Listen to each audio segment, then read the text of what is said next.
ये दुनिया इतराने की जगह नहीं है, न यहाँ गुरूर करने की जगह है, क्योंकि अल्लाह गुरूर के तोड़ने का इतना सारा सामान तैयार कर दिया है। देखते ही देखते आदमी का सारा गुरूर चकनाचूर हो जाता है। आज सारी दुनिया में दौलतों की रेल पेल ने सच्चाइयों से लोगों को दूर कर दिया। नाच गानों की महफिलें कितनी आबाद हैं, ये किसी से ढकी छुपी हुई बात नहीं है। दुनिया में सनीमा हाल कितने आबाद हैं सबों को मालूम है।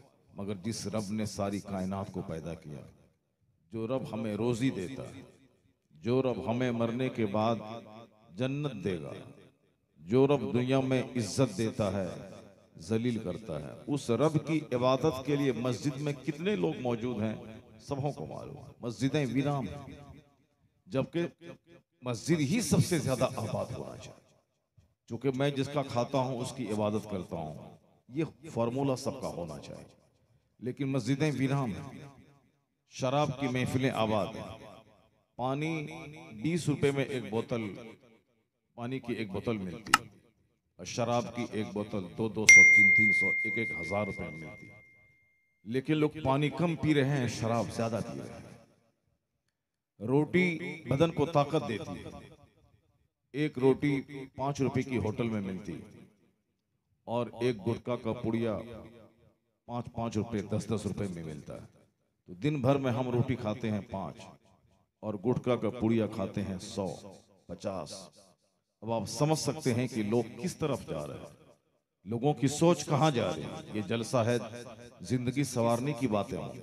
हमारे अरकान जलसा ने लोगों को दावत दी, शानदार इंतजाम किया, शायरों को बुलाया ताकि नात सुन के थोड़ी सी दिलचस्पी कायम हो जाए, हुजूर की मोहब्बत दिल में अंगड़ाइयां लेने लगे, लोगों का मरा हुआ जज्बा जिंदा हो जाए। क्योंकि शायरी में जादू होता है, शायरी इंसान की सोच को बदल देती है। अच्छी आवाज एक बुजदिल आदमी को जवान बना देती है। तो शायरी का अपना एक कलाम है, जैसे एक पौधा पानी के डालने के बाद मुर्दा पौधा जिंदा हो जाता है, उसी तरह जो मरा हुआ बुझा हुआ हो, नाते पाक का एक शेर उसको जिंदा कर देता है।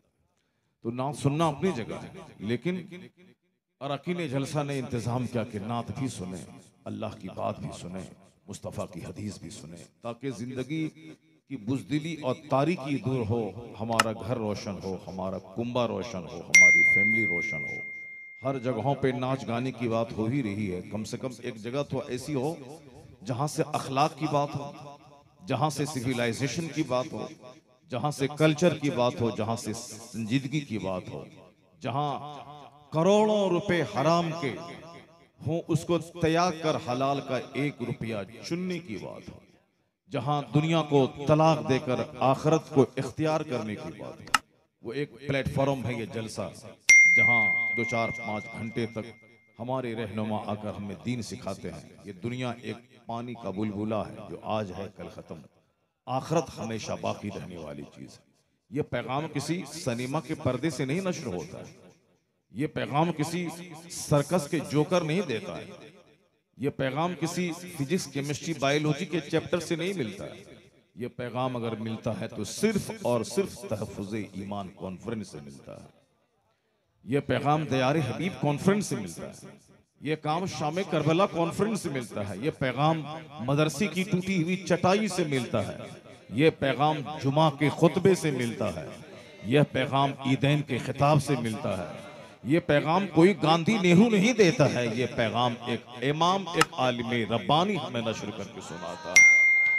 इसलिए इस धरती पे जहां इस तरह की मजलिसें मिले, जहां मुर्दा दिलों को जगाने की बात हो, तो उस महफिल को अपने लिए इक्सीर हयात समझना चाहिए। वहां की सोहबतों को पकड़ लेना चाहिए मजबूती के साथ अपने दांत से, और वहां से दूरियों को अपने लिए जहर हलाहिल समझना चाहिए। तो आज आवाज दी जा रही है कि आओ खुदा की बात सुनो। हर घर में 5-5 घंटे मोबाइल लोग देखते हैं, हर घर में टेलीविजन पे कई कई घंटे का सिनेमा देखते हैं, फिल्में देखते हैं। घरों में फिल्में हैं, कोच बस में सफर करें वहां गाने हैं, फ्लाइट में सफर करें वहां नेकेड और नीम बरहाना खातून की जिस्म है, जिसको देखकर आंखें घर में लोग करते रहते हैं, जहां जाएं घर से बाहर, घर के अंदर रहें तो गुनाह, मोबाइल में गुनाह, टेलीविजन में गुनाह, बस में सफर करें, चाय की दुकान पे जाएं, साथ फ्लाइट से सफर करें, जहां जाएं हर जगह गुनाह ही गुनाह है। एक वाहिद जगह है ये दीने मतीन की मजलिस, जहां 5 घंटे भी लोग बैठा रहे, ना कोई म्यूजिक की आवाज है, ना कोई गाने की आवाज है, ना कोई गिबत की महफिल है, ना कोई चुगलखोरी है। 5 घंटे तक खालिस जबान खुलती है तो अल्लाह का जिक्र होता है, कान खुले हैं तो अल्लाह के जिक्र का सुना जाता है। इस धरती पर सबसे ज्यादा पवित्र, सबसे ज्यादा पाकीज़ा अगर कोई महफिल है तो वो यही जलसा है, जिसको लोगों ने बोझ समझ लिया है कि जलसा कराने से क्या फायदा होगा, जलसा कराने से क्या फायदा होगा। हाँ हाँ, सर्कस लोग करते हैं, कोई नहीं बोलता सर्कस कराने से क्या फायदा। सिनेमा में 3-3 घंटे तक बैठकर फिल्म हॉल में लोग फिल्में देखते हैं, कोई नहीं बोलता है ये 3 घंटा पैसा बर्बाद करके ये गाना सुनना, औरतों के नाच और डांस को देखने से क्या फायदा है। कोई नहीं बोलता कि खरबों रुपए जो कॉमेडी के शो पे टेलीविजन पे खर्च होता है, कहीं कोई साफ पाकिस्तान का कोई शरीफ आ रहा है, कोई हिंदुस्तान का श्रीवास्तव आ रहा है, कोई साहब सिंह जी आ रहे हैं और वो साहब कॉमेडी कहते हैं, हजारों लोग हंसते हैं, उस पर लाखों करोड़ों रुपए खर्च किए जाते हैं, कोई नहीं बोलता इससे क्या फायदा। नेता आता है इलेक्शन के मौके पर, वो दिल्ली और कलकत्ता में एयर कंडीशन में रहता है और यहाँ गरीब लोग उसके नाम पे खून बहाते हैं, अपनी जान देते हैं, गर्दनें कटाते हैं। वो नेता है कलकत्ता के एयर कंडीशन रूम में और यहाँ मजदूरी करने वाला, खेत में हल जोतने वाला, ईंट ढोने वाला, उनके नाम पे गर्दनें कटा रहा है।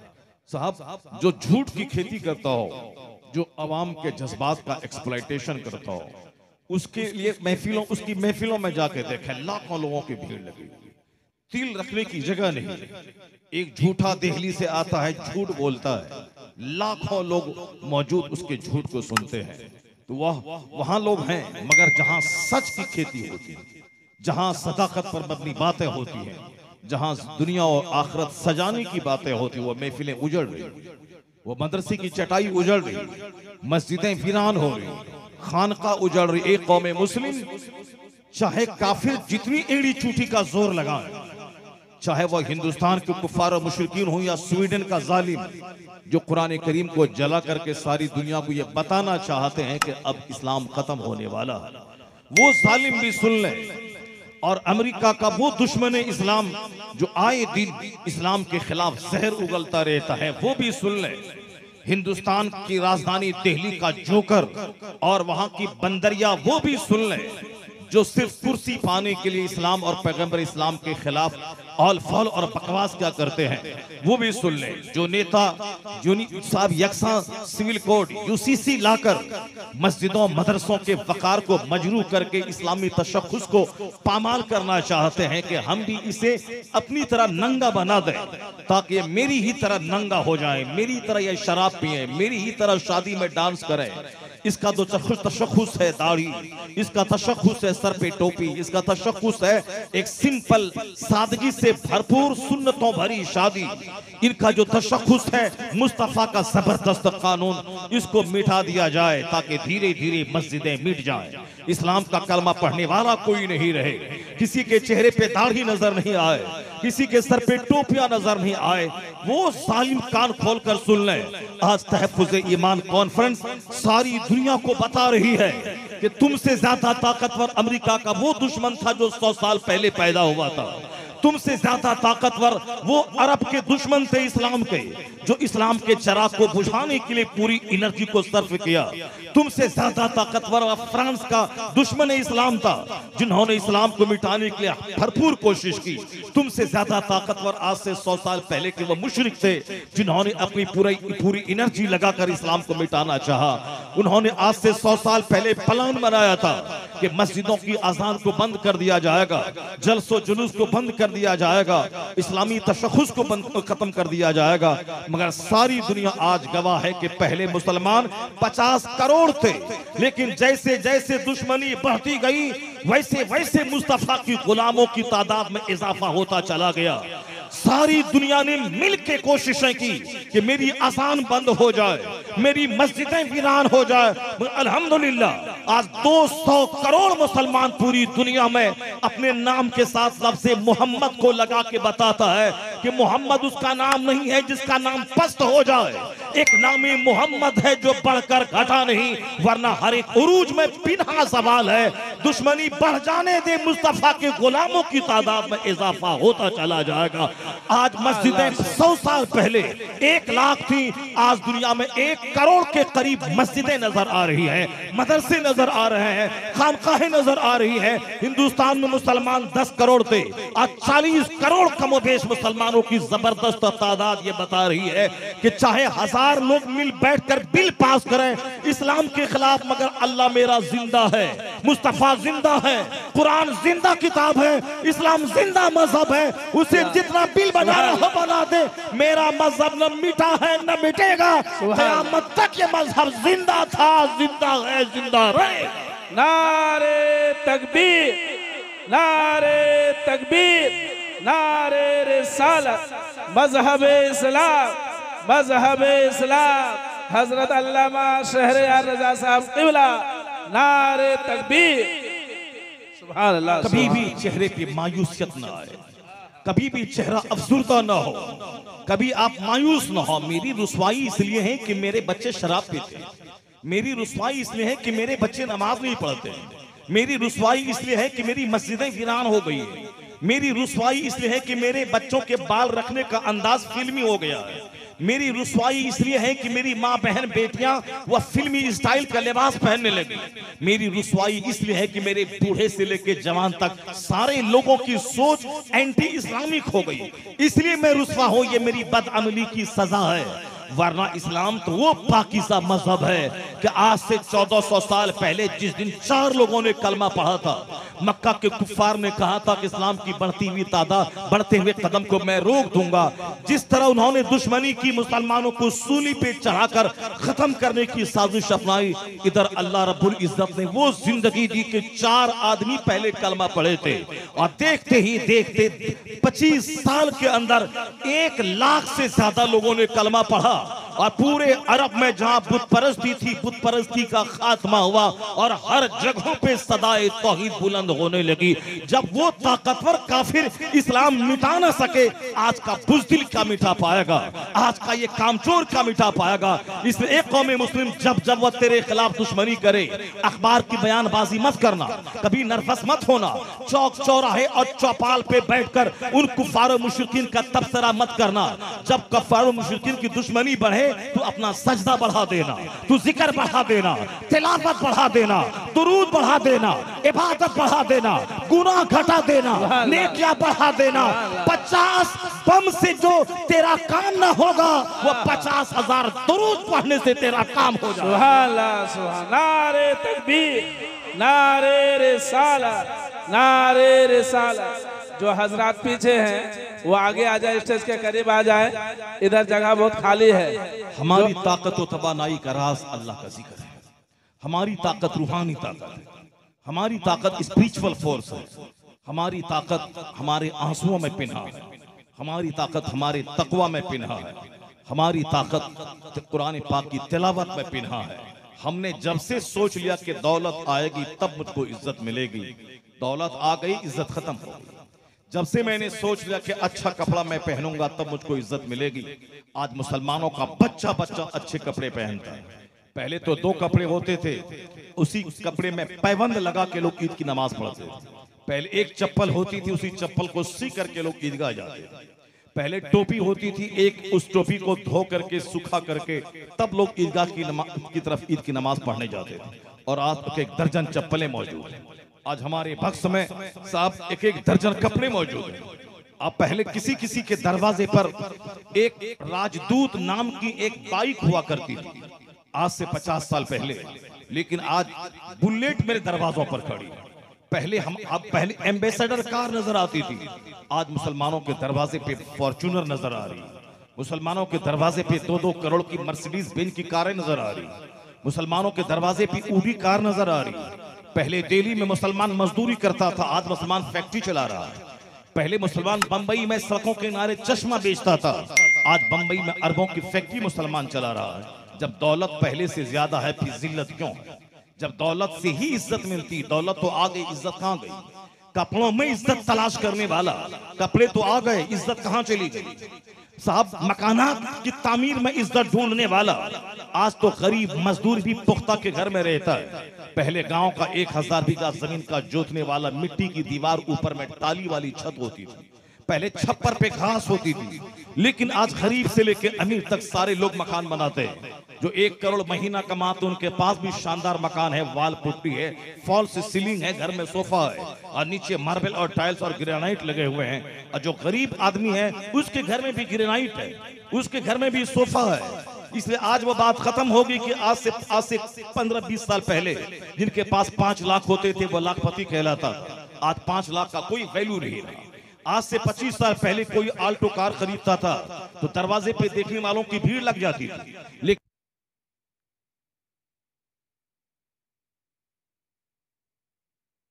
मत जाओ महफिल में जब भी ये मुर्दा हो चुका जी। इस मुर्दा दिलों को जिंदगी अल्लाह के जिक्र से मिलती है। इस सख्त दिल का गुरूर रसूल पाक पे कसरत से दुरूद पढ़ने से मिट जाता है। इस गुरूर को मिटाने का सामान करना चाहिए, ना कि इस जन्नती महफिल से भाग करके शैतानी सोच का शिकार होना चाहिए। मैं कह रहा था कि सारी दुनिया आज मजहब इस्लाम मिटाने पे तुली हुई, मगर हमारी बदअमली ने उनके हौसले बढ़ा दिए। हमारी बदअमली की वजह से ये दिन हमें देखने को मिल रहा है।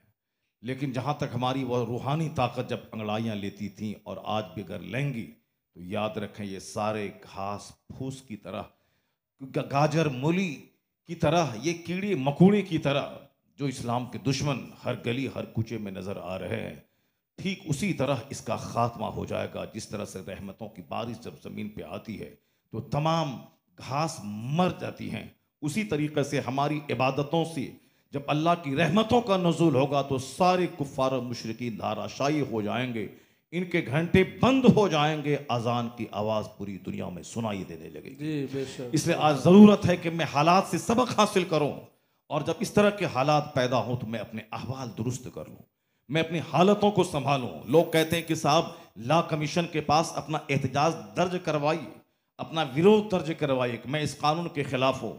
ठीक है, ज़ाहरी तौर पर तदबीर करने के लिए इतना भी ज़रूरी है ताकि मैं बता दूं कि ये यूसीसी हिंदुस्तान के मफाद के खिलाफ है, मेरे मफाद के खिलाफ है, लेकिन उससे ज़्यादा अपना दर्द मस्जिदों में अपने रब के सामने बयान करना चाहिए। इलाही ये कुफ्फार और मुशरिकीन मेरा मजाक उड़ा रहे हैं, ये घास के सामने सर टेकने वाले, ये नदी नाले चौपाल के सामने सर झुकाने वाले, ये बंदर चुचंदर और सांप को खुदा कहने वाले खुदाए वाहिद के परस्तार को आंख दिखा रहे हैं, इसके मिटाने की साजिशें रच रहे हैं। इलाही मेरी बदअमली ने इन जालिमों का हौसला बुलंद कर दिया है, वरना इन बंदरों और घास पास और पहाड़ नदी नाले दरख्त के पुजारियों की इतनी हिम्मत कहां कि खुदाए वाहिद के परस्तार को आंख दिखा सके। मेरी बदअमली ने उनके हौसले को बढ़ा दिया है।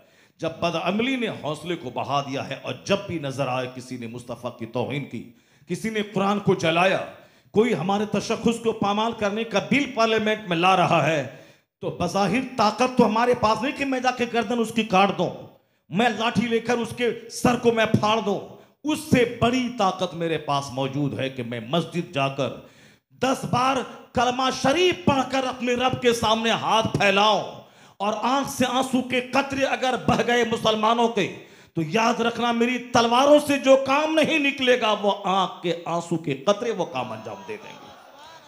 आज मेरी आंखें सूख चुकी हैं, आज मेरा दिल अंधा हो चुका है। आज हमारे घर में काफिराना कल्चर है, शादी ब्याह अकीका खतना से लेकर चहारुम तीजा 40वां तक ये सारा काम काफिरों की तहजीब से असरअंदाज होके हो रहे हैं।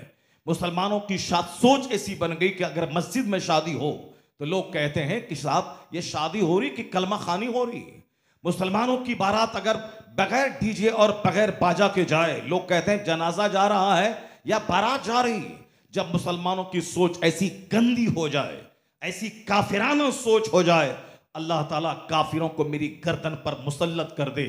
जो मेरे घर को जलाना चाहे, मेरी मस्जिदों को तोड़ना चाहे, इसमें किसी दूसरे को कसूरवार नहीं ठहराना होगा, उसका सारा जिम्मेदार खुद को मानना होगा कि मैं मुसलमान हूं कहां, परफेक्ट मोमिन जिसे कहते हैं, मेरे लिबास से झलके कि मैं मुस्तफ़ा का गुलाम हूं, मेरे मकानात की कुरान पाक की आवाजों से पता चले यहां काफिर नहीं बल्कि मोमिन रहते हैं, मेरी बेटियों के निकाब और हिजाब और मोटी चादर से पता चले कि दूर से लोग अंदाजा लगा ले कि यहाँ फातिमा ज़हरा की कनीज रहती है, यहाँ कोई फाहिशा नहीं रहती है, यहाँ कोई आवारा नहीं रहती है, यहाँ कोई जानिया नहीं रहती है, यहाँ कोई इफ्फत और इज्जत का सौदा करने वाली और जिसमें फरोश नहीं रहती है, यहाँ मोटी चादर डालकर अपनी इज्जत की हिफाजत करने वाली फातिमा ज़हरा की कनीज रहा करती है।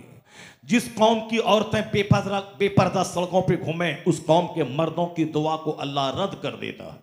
जिस कौम की औरतों के पायल की आवाज अजनबी मर्द के कान तक पहुंचे, उसके मर्द खाने काबा में जाके दुआ करें, 5 लाख रुपए खर्च करके हज को जाएं और खाने काबा के अंदर दुआ करें, उनकी दुआ को रद्द कर दिया जाता है, इसलिए कि जिसकी बहु बेटियां बेपर्दा हों उसके मर्दों की दुआ कबूल नहीं होती। दुआ की कबूलियत की शर्त है कि उनके घर की औरतें पर्दे में रहें, उनके घर की औरतों की आवाज का पर्दा हो, उनके घर के खवातीन के सर ढके रहे, उनकी गर्दन उनकी पिंडली उनकी कलाइयां पोशीदा रहे, उनको अजनबी मर्दों से उनका चेहरा ढका हुआ रहे। आज हालात क्या है मेरी माँ बहन बेटियों के, इंजीनियर बनने के नाम पे जो जीन्स और टी शर्ट पहनने का रिवाज है, स्कूल में नौकरी करने के नाम पे जो इनके नीम बरहाना होने का जो माहौल बनता जा रहा है। चाहे खाने काबा में खिलाफे काबा थाम के दुआ करो। आया है किताबों में कि जिस कौम की औरतें बेपर्दा रहती हैं उस कौम के मर्दों की दुआ को अल्लाह रद्द कर देता है। और जहां हराम खोरी की आदत हो, चाहे खाने काबा में रो रो के मर जाए, उसकी दुआ कबूल नहीं होती। हराम खोरी का जहां मजाज हो कि पैसा चाहिए, चाहे जिस तरीके से आ जाए, चाहे जहां से हो पैसा चाहिए। आज जो आम तौर पर मुसलमानों की सोच बन गई है, मदरसे में कौन पढ़ेगा, वहां से पढ़ने के बाद मैं नमाजी तो बन जाऊंगा, वहां पढ़ने के बाद नबी की सुन्नतों पे अमल तो हो जाएगा, वहां पढ़ने के बाद तहज्जुद इशराक चाश्त अवाबीर की पाबंदी तो मैं कर लूंगा, लेकिन मैं मकान कहां से बनाऊंगा, क्योंकि 10,000 रुपए महीने में मकान कहां से बनेगा, मैं खेत कहां से खरीदूंगा, मैं अपने बाल बच्चों को हायर एजुकेशन में कैसे दूंगा। इसलिए अच्छी चीज है ये मदरसा, लेकिन हमें दुनिया चाहिए। चाहे मेरे बेटे नमाज पढ़े ना पढ़े, मगर ये मास्टर बने, ये दारोगा बने, ये IAS ऑफिसर बने, ये IPS ऑफिसर बने। इसी सोच ने मेरे बच्चों को मेरे घरों से निकालकर तहरीयत के करीब कर दिया। बेटियों का भागना इसीलिए है कि मैंने उसको दीन सिखाया ही नहीं, मैंने उसको कि आज हमारी गलत रस्मों ने मुझे बेवजन बना के रख दिया। आज हमारा सारा काम इस तरह से काफिरों के तर्ज पे हो रहा है कि अल्लाह रब्बुल इज्जत मुझसे नाराज है। ये काफिराना सोच है कि कुछ आखिरत मिले ना मिले, मगर दुनिया चाहिए, यहां मकान चाहिए, मरने के बाद क्या होगा कौन देखता है, कब्र में क्या होगा कोई देखने जा रहा है, हश्र में क्या होगा कौन देखने जा रहा है। यहां मकान चाहिए, यहां हमें गाड़ी चाहिए, यहां हमें खाने पीने की सहूलियात चाहिए। इस तरीके से इसी सोच ने मेरी मस्जिदों को उजाड़ दिया, मेरे बच्चों को तहरीयत के करीब कर दिया। जब हमारी बेटियां उजड़ने लगी, हमारी बेटियां मुर्तद होने लगी, काफिरों के साथ भागने लगी, तो मगरमच्छ के आंसू में बहा रहा हूं। मगरमच्छ के आंसू बहाने से कुछ नहीं होगा। आने वाले दिनों में अपनी औलाद को काफिर होने से बचाने के लिए उसे कदम उठाना पड़ेगा। गौर करना होगा कि ऐसे दिन देखने को क्यों मिले। गौर करना होगा कि इस तरह से हमारी औलाद जब हाथ से निकल जाएगी तो डॉक्टर बन के पैसा कमाने का क्या फायदा हुआ, मकान बनाने का क्या फायदा। औलाद ही मोमिन न रहे, औलाद ही वफादार न रहे, तो फिर इतना गीदड़ और कुत्ते की तरह जिंदगी गुजारने से क्या फायदा। जब मैं अपनी औलाद को ईमान नहीं दे सका, जब मैं अपनी औलाद को मुस्तफ़ा की सुन्नत नहीं सिखा सका, जब मैं अपनी औलाद को कंट्रोल में नहीं रख सका, उसे जन्नत का राही नहीं बना सका, तो दौलत कमाने का क्या फायदा है। उससे बेहतर था कि किराए के घर में रहते, उससे बेहतर था कि मजदूरी करके 400 रुपए कमाते और अपने बाल बच्चों की दीनी तरबियत करते, ताकि बच्चे हमारे कल अगर मुस्तफ़ा के सच्चे पैरोकार और गुलाम बने रहते, मैं कब्र में रहूंगा, इसके सजदे मेरी कब्र में राहत पहुंचाते रहते। इन बच्चों की दीनदारी से मेरे कल्ब को इत्मीनान पहुंचता रहता। दुनिया में जब मैं इनको नेक और मुहज्जब देखता तो मेरा कलेजा ठंडा हो जाता। लेकिन आज जिस बच्चे की खातिर मैंने 40 साल नौकरी की और जिन बच्चों की खातिर मैंने 50 साल तक सऊदी अरब में ऊंट चराया, जिन बच्चों की खातिर मैंने वतन से बेवतन होकर हमने रात की नींद कुर्बान करके ओवर टाइम लगा के मैंने पैसे कमा के घर बनाया, किस काम का है वो घर जब बच्चे ही मेरे हाथ में न रहे, जब बच्चे मेरे नमाजी न बन सके। आज हमारी बच्चियां निकाब पहनकर कॉलेज जाती हैं, वहां निकाब खोलकर पर्स में रख देती हैं, उसके बाद गैरों के साथ कई घंटे तक पार्क में घूमती हैं। मोहब्बत जब और जोश मारती है तो अपने मजहब का कलावा गर्दन से निकाल कर उसके साथ ही काफिरा बनकर उसके साथ जीने और मरने की कसम खा लेती है, सिर्फ इसलिए कि मैंने अपने बच्चों को बताया कब के जन्नत क्या चीज है। मैंने अपनी बच्चों को कहां सिखाया कि जन्नत की एक धूल दुनिया का सारा दरख्त गोल्ड बन जाए, दुनिया का सारा ढेला हीरा जवाहिरात में तब्दील हो जाए और जन्नत की एक धूल को दूसरे पल्ले में रखा जाए और तौला जाए तो जन्नत की एक धूल का वजन सब पे गालिब आ जाएगा। हुजूर फरमाते हैं जन्नत की थोड़ी सी जगह दुनिया और दुनिया में जो कुछ है उससे बेहतर है, दुनिया और माफिया से बेहतर है।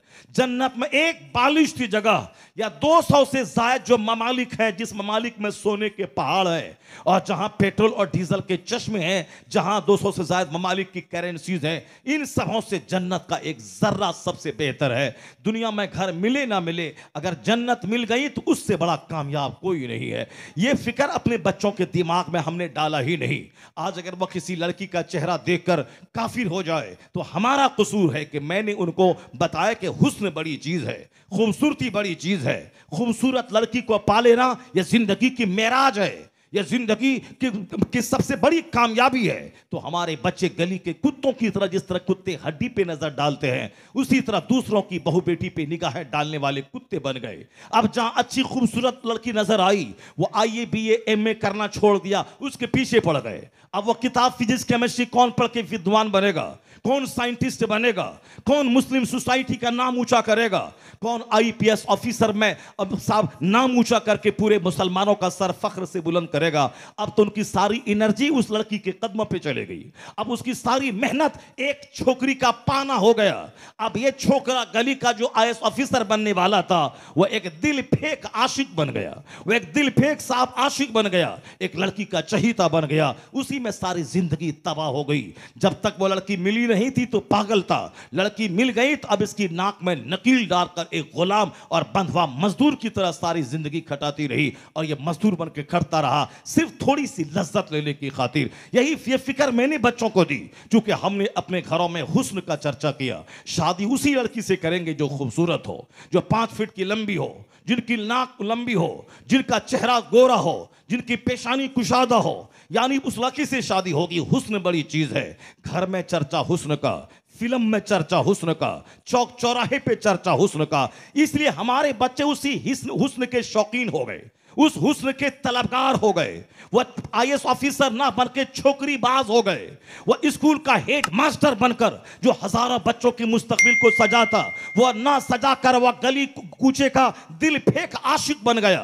और जिसके अंदर भीतर में ऐसी सलाहियत मौजूद थी, वह कोई किताबें लिखता, करोड़ों को जीवन दान देता, उनके अंधेरे दिलों में प्रकाश की किरण बन जाता। लेकिन अब तो गली का छोकरा वह गली की किसी छोकरी पे दिल देने वाला आशिक बन गया है। हमारे बच्चे IAS ऑफिसर कम है, आशिक ज्यादा है। हमारे बच्चे डॉक्टर कम है, आशिक ज्यादा है। हमारे बच्चे साइंटिस्ट कम है, आशिक ज्यादा है। इसमें 100% कसूर मेरा है, क्योंकि मैंने शादी ब्याह के मौके पर हुस्न को तरजीह दिया। ना मैंने खानदान देखा, ना मैंने ट्रेडिशन देखा, ना मैंने औरतों का कल्चर देखा, ना मैंने उसकी माँ का कल्चर देखा, उसकी माँ कैसी है, उसका बाप कैसा है, उनका खानदान कैसा है। हमने सिर्फ ये देखा कि नाक लंबी है या नहीं, चाहे वह 5 हमल उसका गिर गया हो चोर दरवाजे से कॉलेज और स्कूल में, वह सब चलेगा, मगर चेहरा गोरा होना चाहिए, 5.5 फीट की लंबी होनी चाहिए, ताकि मेरी औलाद लंबी हो, नाटी ना हो, चाहे मेरी औलाद बेहया पैदा हो जाए,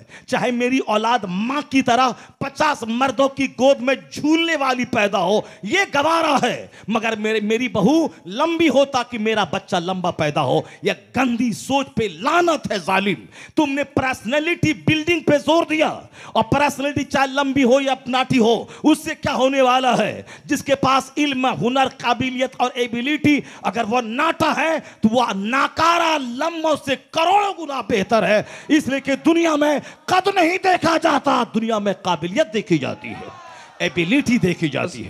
तो उन गंदे बाप मां की जहनियत पे 50 बार मैं थूकता हूं, जो पर्सनैलिटी तो देखता है मगर दीन नहीं देखता है, जो काबिलियत नहीं देखता है, जो सुन्नतों पे अमल को नहीं देखता। ये हमारा किया हुआ है कि मेरी बेटियां काफिरों के साथ भाग रही हैं, ये हमारे हाथ की कमाई है कि मेरा बेटा काफिरों की बेटियों के साथ भागकर अपना ईमान लूटा के उनके साथ काफिर बनना चाहते हैं। क्योंकि वह जानता है कि लड़की मिल गई तो मुस्तकबिल संवर गया, या लड़की मिल गई तो मैं आईएएस ऑफिसर से बड़ा ऑफिसर बन गया, या लड़की मिल गई तो मेरी जिंदगी की सबसे बड़ी अचीवमेंट, सबसे बड़ी कामयाबी मुझको हासिल हो गई। क्योंकि जिस सराउंडिंग में वो रहता है, जिस माहौल में रहता है, वो इसी तरह की बोली सबकी ज़बानी सुनता है। हमारा एक पड़ोसी है, मैंने कहा बेटी की शादी क्यों नहीं करवा देते? बोला मेरी बेटी लंबी है, कोई लंबा शौहर मिल नहीं रहा है। उम्र हो गई 35 साल, उम्र हो गई 40 साल उस लड़की की, मगर कोई लड़का उसके कद का नहीं मिल रहा है। जबकि मुरादाबाद का एक प्रोफेसर जो नठगने कद का था,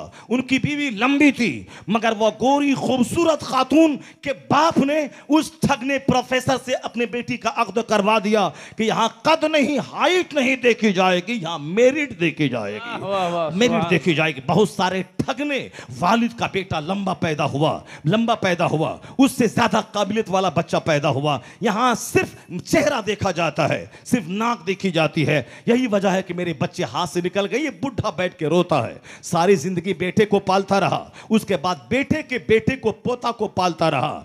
अंदर में एयर कंडीशन कमरे में है बेटा, जिसकी खातिर ये सारी जिंदगी जीता रहा, और ये दालान पे बैठ के रो रहा है, सिसकियां ले रहा है। कोई इसके पास पूछने वाला नहीं है, अपना ही घर है बेसहारा। ये बच्चों को डांट नहीं सकता, ये अपने बच्चों को रोक नहीं सकता, अपने पोते को बोल नहीं सकता कि रात के 10 बजे तक तुम बाहर कहां थे। ये अपनी पोती को कह नहीं सकता कि तुम अकेली जवान 18 साल की लड़की रात के शाम के 8 बजे तक तुम कहां, किसके पास थे, कौन सा कोचिंग सेंटर था, कौन सा स्कूल चल रहा था शाम के 8 बजे, कौन सा डर है वह डांट देगा। अपना घर, अपनी खरीदी हुई जमीन, जिस जमीन के खरीदने में 50,000 बार झूठ बोला, जिस मकान के बनाने में करोड़ों रुपए हराम के लगाए गए, उसका तो रिजल्ट होना ही था कि पोती आंख दिखाएगी, बेटा आंख दिखाएगा, और अपनी ही गम घर में वो बेसहारा हो जाएगा। इसलिए कि असर पड़ता है किरदार और कैरेक्टर में मां बाप की पर्सनैलिटी का। अपने घर में चर्चा हुस्न से ज्यादा सुन्नते रसूल का कीजिए,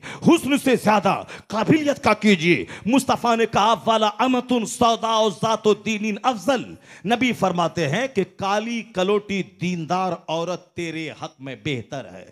काली कलोटी दीनदार औरत तेरे हक में बेहतर है। लोगों ने इस हदीस पाक को ताक पे रख दिया, कहा 1400 साल पुरानी बात है, इस पर कैसे अमल हो। अपना चेहरा खूबसूरत हो, इसका भी अपना अलग असर होता है। और अगर इस हदीस पर अमल करें कि काली कलोटी दीनदार औरत तेरे हक में बेहतर है, तो इस हदीस से पाक पे अमल करने का मतलब हुआ कि दीनदारी तो घर में आ जाएगी, लेकिन चेहरे की ब्यूटी कहां से आएगी, चेहरे का हुस्न कहां से आएगा। सारा हिंदुस्तान जान रहा है कि आज वह मोरिया, वह खातून, वह औरत उत्तर प्रदेश की, जिसके शौहर ने अपनी गाढ़ी कमाई पसीना बहा बहा कर फैक्ट्री में काम करके, जॉब में करके, उन्होंने अपनी बेटी को, अपनी बीवी को पढ़ाया, अपनी बीवी को हाई क्लास के कोचिंग सेंटर में कीमती में अपनी गाढ़ी कमाई को देकर एडमिशन करवाया, और फिर वह तैयारी करके एसडीएम बन गई। एसडीएम बनने के बाद वह जिस शौहर का एहसान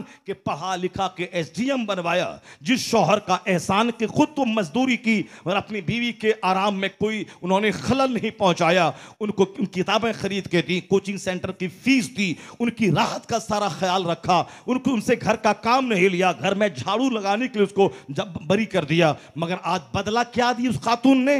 उस खातून ने बदला यही दिया कि होम कांस्टेबल से अपना शारीरिक संबंध बनाकर वह दोनों मिलकर अपने ही शौहर को मारने का प्लान बनाया और उससे तलाक का मुतालबा कर रही है। ये गोरा चेहरा, ये लंबी नाक, जिस पर एहसान उस लड़के का है जो एसडीएम बनाया, अब उसी के जान के लाले पड़ गए कि तलाक दे दे वरना तेरी गर्दन काट दूंगा। अब बताओ, मुस्तफा की वह हदीस 1400 साल पहले वाली अब सारे लोग गुनगुना रहे हैं कि काली कलोटी दीनदार औरत तेरे हक में बेहतर है। कौन सा ऐसा काम किया कि तूने अपनी बेटी अपनी बीवी को पढ़ाया लिखाया, अब वह तेरे सारे एहसान को भूलकर दूसरों के चेहरे पे फिदा हो गई। वो अपनी बेटियों को छोड़कर अपने शौहर मोहसिन शौहर को छोड़कर उनके साथ चली गई। जो भी मुस्तफा के तरीके से हट के काम करेगा उसका हश्र ऐसा ही होगा। खिलाफे पैगंबर कसे रह गुज़ीर के हरगिज़ बमंजिल ना ख़ाद रसीद। जो भी मुस्तफा से हट के जिएगा वो कभी मंजिल मकसूद पर नहीं पहुंचेगा। आज कई 100 लड़कियों को लड़कों ने पढ़ाना बंद कर दिया, नहीं पढ़ाऊंगा। जो हश्र उसका हुआ है आलोक का वही हश्र मुमकिन है कि मेरा हो जाए। उसकी पढ़ाई बंद कर दी, घर में लाया। अब वो कहते हैं कि बात वही सच्ची है जो मुस्तफा ने कही है कि काली कलोटी दीनदार औरत तेरे हक में बेहतर है। क्योंकि हुस्न का, चेहरे का हुस्न हमेशा खतरे में रहता है, बदन का हुस्न हमेशा खतरे में रहता है, और साहब पर्सनालिटी का हुस्न हमेशा खतरे में रहता है। मगर दीनदारी का जादू सर चढ़ के बोलता है। दीनदारी अगर जवानी में हो तो वह जवानी लाजवाब, दीनदारी बुढ़ापे में हो वह बुढ़ापा लाजवाब, दीनदारी गरीबी में हो वह गरीबी लाजवाब, और दीनदारी अमीरी में हो तो वह अमीरी लाजवाब। नारे